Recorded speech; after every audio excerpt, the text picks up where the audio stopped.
আসসালামু আলাইকুম সবাইকে। তোমাদের একটা গল্প বলি, একটা রিয়েল গল্প অ্যাকচুয়ালি।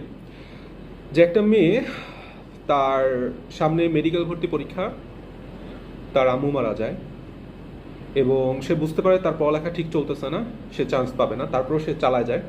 কোনোভাবে সে পরীক্ষায় বসে এবং সামহাও একটা মার্ক পায়, খুবই লো মার্ক। এবং সে বাসায় আসে খুব কান্নাকাটি করে এবং পরদিন সে জাস্ট একটা কথা বলে, সেটা হচ্ছে I will not give up, আমি কখনোই গিভ আপ করবো না। অ্যান্ড এখন সেকেন্ড টাইম দিয়ে সে অ্যাকচুয়ালি একটা সরকারি মেডিকেলে পড়াশোনা করতেছে, সাদা অ্যাপ্রন জড়ায়।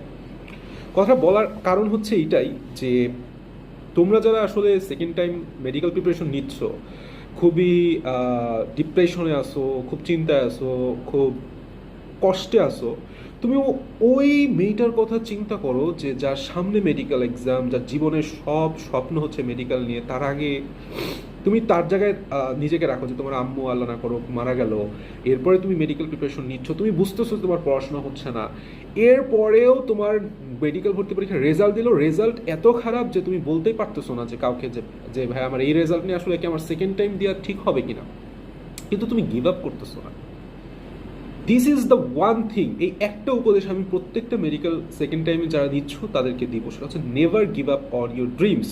আল্লাহ তালা প্রত্যেককেই জীবনে একটা দ্বিতীয়বার চান্স দিবে, প্রত্যেককেই। So grab the second chance এবং তোমার যাবতীয় যত ডিপ্রেশন আছে সব পাশে একসাথে এক কোনায় রেখে সেটা ফেলায় দাও।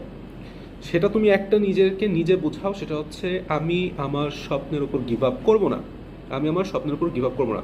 দ্রুতই আপুর সাথে তোমাদের একটা পডকাস্ট হবে ইনশাআল্লাহ, যে আপু আসলে কীভাবে এই কামব্যাকটা দিল এবং কীভাবে সেকেন্ড টাইম প্রিপারেশন নিয়ে এখন সে successful actually. So never give up on your dreams, never give up on chasing your dreams on white apron এবং তোমার মেডিকেলের জন্য।